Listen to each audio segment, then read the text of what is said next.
Hey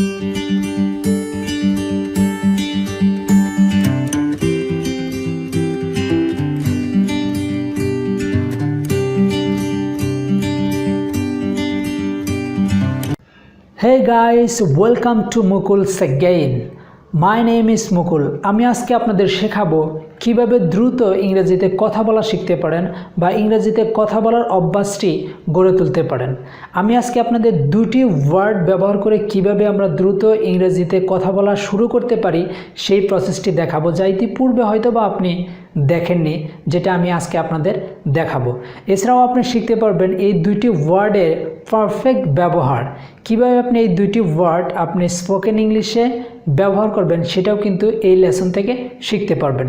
so what we are waiting for, let's get started. You see, আপনারা দেখতে পাচ্ছেন যে could and could have. Actually আমরা এই দুটি ওয়ার্ড দিয়ে কিন্তু আজকে আমরা ইংরেজি শেখাটা শুরু করব, যে কীভাবে ইংরেজিতে কথা বলতে পারি।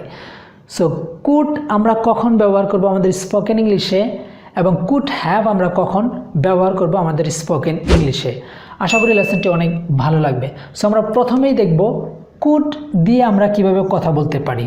আমি আগেই বলেছি লেসনটি হয়তো বা আপনি এভাবে কখনো শিখেননি, যা আজকে আপনি শিখতে পারবেন, যে আমরা কুড কখন ব্যবহার করব, কোন কথাটা বোঝাতে। আমি কিন্তু বাংলা সহ একদম সুন্দর করে বুঝিয়ে দেওয়ার জন্য চেষ্টা করেছি। সো কুড আমরা কখন ব্যবহার করব? সো অতীতের কোনো কাজ করতে পারতাম, এখন পারি না। অর্থাৎ অতীতকালে একটি কাজ আমি করতে পারতাম, এখন আমি সেই কাজটা করতে পারি না। সেই কাজটা বোঝাতে আমরা প্রাথমিকভাবে কুড ব্যবহার করতে পারি, এবং এছাড়াও অন্য আরেকটি ক্ষেত্রে ব্যবহার করতে পারি, সেটাও আমরা দেখাবো। আগে আমরা দেখব যে অতীতকালে কোনো কাজ আমি করতে পারতাম কিন্তু এখন সেটা পারিনি, সেক্ষেত্রে আপনারা কুড ব্যবহার করবেন। সেক্ষেত্রে আমরা কিভাবে কুড ব্যবহার করতে পারি? সো আমি একটু গঠনটা লিখে দিয়েছি। আমি যে কুড ব্যবহার করব সেটা কিভাবে, প্রথমে আমি সাবজেক্টটি দিব, তারপরে কুড দিব, তারপর ভার্বের প্রেজেন্ট ফর্ম দিয়ে পরে বাকি অংশ আমি কথা বলবো। এটা জাস্ট একটি নিয়ম। সো এখানে আমি একটি কথা বলে রাখতে চাই যে গ্রামার দিয়ে কিন্তু কখনো ইংরেজি শেখা হয় না, স্পোকেন ইংলিশটা কখনো হয় না। হ্যাঁ, গ্রামারটা কিন্তু আপনাকে পারফেক্ট করে তুলবে। আপনি যে কথা বলছেন, যে আপনার যে সেন্টেন্সটা, সেটাকে পারফেক্ট করে তুলবে ইংরেজি গ্রামার। বাট ইংরেজি গ্রামার কিন্তু আমাদের ইংরেজি শেখাতে পারবে না। এনিওয়েজ, আমরা জানলাম যে ক্যান কুডের পরে বা কুডের পরে আমাদের ভার্বের প্রেজেন্ট ফর্ম হয়, সেইভাবে আমরা কথা বলবো, সেই জন্য আমি এটা লিখে দিয়েছি। ওকে, এবার যদি আমি এ ধরনের কথা বলতে চাই যে আমি 5 কিলোমিটার দৌড়াতে পারতাম, অর্থাৎ আমি যখন এক সময় আমি যখন ইয়াং ছিলাম তখন 5 কিলোমিটার দৌড়াতে পারতাম, এখন আর পারি না কোনো একটি প্রবলেমের কারণে। এরকম বোঝাতে আপনারা কিন্তু কুড ব্যবহার করবেন। সো আমি 5 কিলোমিটার দৌড়াতে পারতাম, তাহলে আমি কীভাবে বলবো? আমি তো আই, তারপরে তো আমাদের ব্যবহার করতে হবে কুড। আই কুড কি দৌড়াতে পারতাম, রান। আই কুড রান কয় কিলোমিটার? 5 কিলোমিটার্স। তাহলে হয়ে গেল আমাদের কথা শেষ। I could run 5 kilometres. আমি 5 কিলোমিটার দৌড়াতে পারতাম, এখন আর পারি না। সো তাহলে আমরা এটা কীভাবে বলতে পারি? I could run 5 kilometres. আমি 5 কিলোমিটার দৌড়াতে পারতাম। ওকে, আমরা অ্যানাদার এক্সাম্পল দেখি। সে কাজটি করতে পারতো, দ্যাট মিনস সে এখন আর পারে না। সো সে কাজটি করতে পারতো, তাহলে আমরা এটা কীভাবে বলতে পারি? He could do the work. One more time, he could do the work. সে কাজটি করতে পারতো, এখন পারে না। সো এটাকে আমরা এভাবে বলতে পারি। সো অ্যানাদার এক্সাম্পল ইজ আমি ফুটবল ভালো খেলতে পারতাম। আমি ফুটবল ভালো খেলতে পারতাম, দ্যাট মিন্স এখন আর আমি পারি না। যখন আপনি এভাবে কথাটা বলবেন, কুড দিয়ে যখন বলবেন, তখন ধরে নিবে কি যে আপনি আগে কথা বলতে ভালো খেলতে পারতেন, এখন আর পারেন না। অর্থাৎ আপনি যে কথাটা বোঝাবেন এই কুড ব্যবহার করে, তখন আপনি যাকে বলবেন সে বুঝে নেবে এখন আর আপনি সেই কাজটা পারেন না। অর্থে আমরা কিন্তু অনলি এই কুড ব্যবহার করে থাকি। সো আমি ফুটবল ভালো খেলতে পারতাম, তাহলে আমরা কীভাবে বলতে পারি? I could play football well.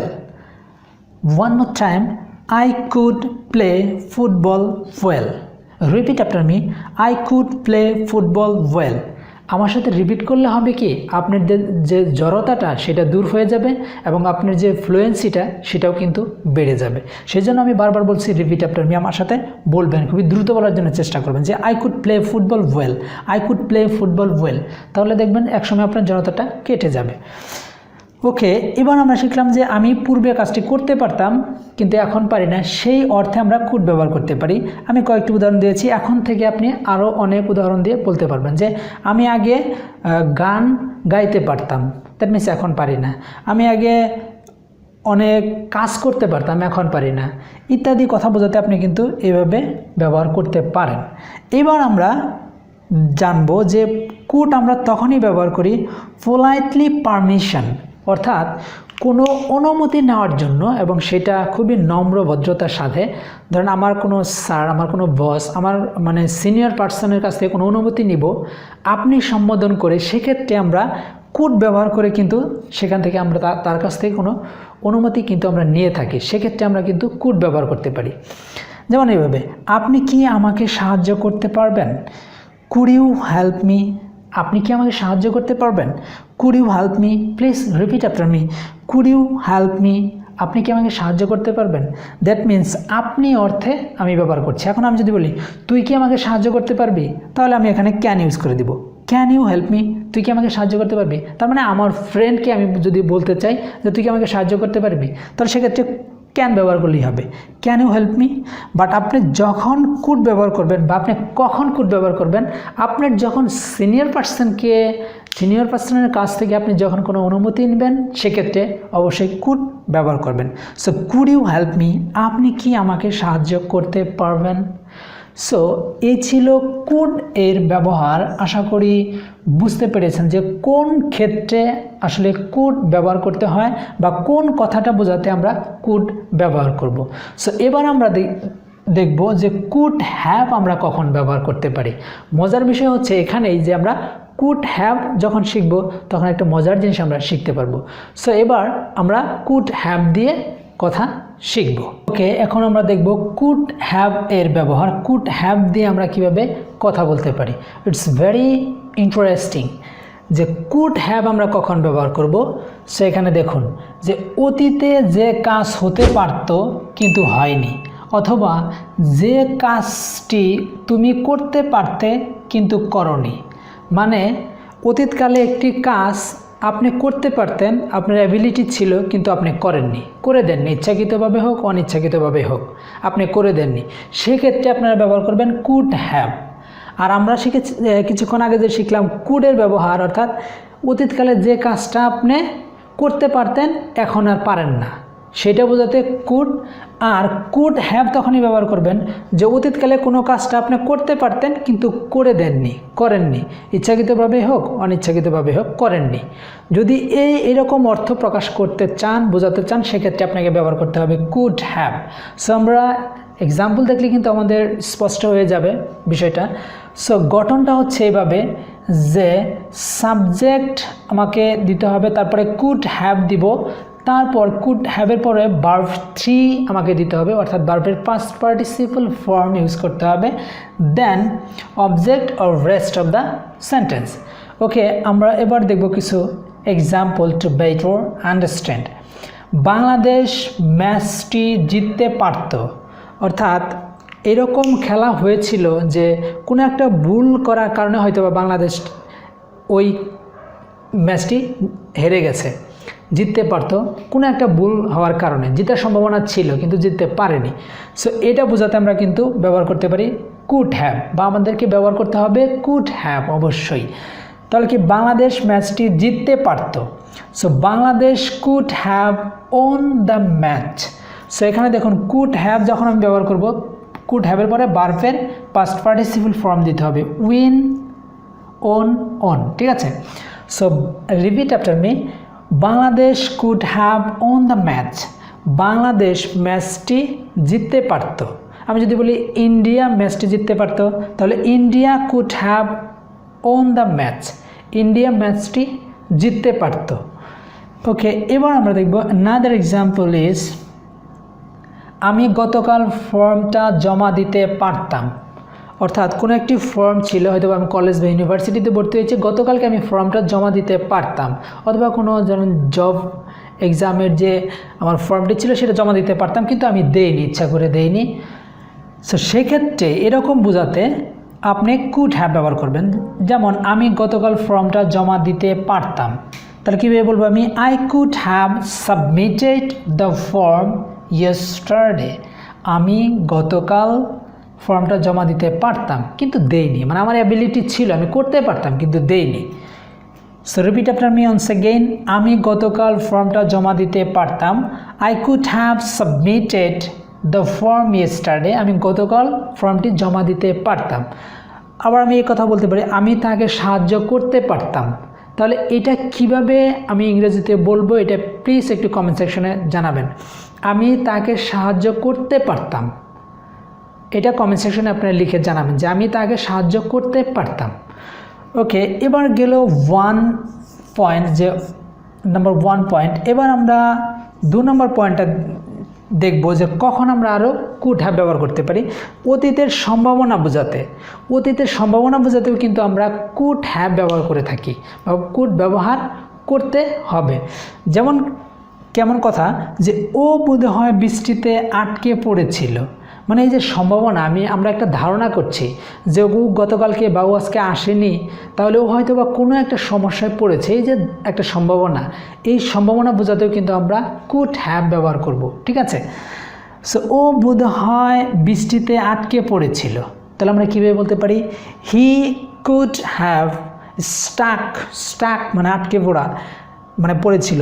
He could have stuck in the rain. সে বা ও বোধহয় বৃষ্টিতে আটকে পড়েছিল। He could have stuck in the rain, ঠিক আছে? So one more time, he could have stuck in the rain. He could have stuck in the rain. Just আমার সাথে রিপিট আফটার মি, এতে আপনার জড়তাটা কেটে যাবে। সো আমি আবার বলছি, ও বোধহয় বৃষ্টিতে আটকে পড়েছিল। He could have stuck in the rain. ও বোধহয় বৃষ্টিতে আটকে পড়েছিল। অথবা আমরা কিন্তু নেগেটিভ অর্থ প্রকাশ করতেও কিন্তু আমরা ব্যবহার করতে পারি। যেমন একটি উদাহরণ দেওয়া আছে, যে নট দিয়ে আমরা এবার বলবো, ও অথবা সে হয়তো শিলাকে কথাটি বলেনি। সো এই যে নেগেটিভ কথা, তাহলে আমরা কীভাবে বলতে পারি? সাবজেক্ট আমরা দিব ও অথবা সে। হি কুড, সবসময় এই কুডের পরে আপনাদেরকে নট ইউজ করতে হবে। সো হ্যাভের পরে নট দিলে কিন্তু হবে না। নেগেটিভ অর্থ যদি প্রকাশ করতে চান, সেক্ষেত্রে আপনাকে কুড এর পরেই সবসময় কী দিতে হবে? নট কথাটি ব্যবহার করতে হবে। যেমন ও অথবা সে হয়তো শিলাকে কথাটি বলেনি, তাহলে আমরা কীভাবে বলবো? He could not have told the matter to Shila. ও অথবা সে হয়তো শিলাকে কথাটি বলেনি। আমরা কিন্তু এই ধরনের কথা অনেক বলে থাকি, যে ও বোধহয় এই কাজটা করেনি, ও বোধহয় ওকে এই কথাটা বলেনি, ও হয়তো বা এই কাজটা করেনি, হয়তো। এই যে সম্ভাবনা, এই সম্ভাবনার ক্ষেত্রে আমরা আজকে থেকে কুড হ্যাভ ব্যবহার করব, ঠিক আছে? সো এ ছিল কুড হ্যাভের ব্যবহার। লেটস কুইক সি, আমরা আরেকবার একটু দেখে নেই যে কুড হ্যাভ কখন ব্যবহার করব। কুড হ্যাভ তখনই ব্যবহার করব যে অতীতকালের কোনো কাজ করার আমার এবিলিটি ছিল কিন্তু আমি করে দেইনি, সেক্ষেত্রে আমরা ব্যবহার করব কুড হ্যাভ, তারপরে ভার্ব থ্রি ইউজ করব। আর আমি কুড কখন ব্যবহার করব বলেছিলাম, যে অতীতকালে একটা কাজ করতে পারতাম, বাট এখন আমি সেটা করতে পারি না, সেটা করার অ্যাবিলিটি আমার এখন আর নেই। আমি হয়তোবা বৃদ্ধ হয়ে গেছি, হয়তোবা আমি সেটা প্র্যাকটিস করিনি, চর্চা করিনি, বিধায় আমি ভুলে গিয়েছি, ইত্যাদি হইতে পারে, ঠিক আছে? এরকম বোঝাতে কুড ব্যবহার করতে হয়, ঠিক আছে? আশা করি এই লেসনটি থেকে আপনারা অনেক উপকৃত হয়েছেন এবং অনেক কিছুই শিখতে পেরেছেন। যদি এ ধরনের লেসন আপনাদের আরও প্রয়োজন পড়ে, তাহলে কমেন্ট সেকশনে অবশ্যই জানাবেন। I will be very happy to make videos for you guys. Okay, now the time is going away. Take care. আসসালামু আলাইকুম। মুকুল আহমেদ।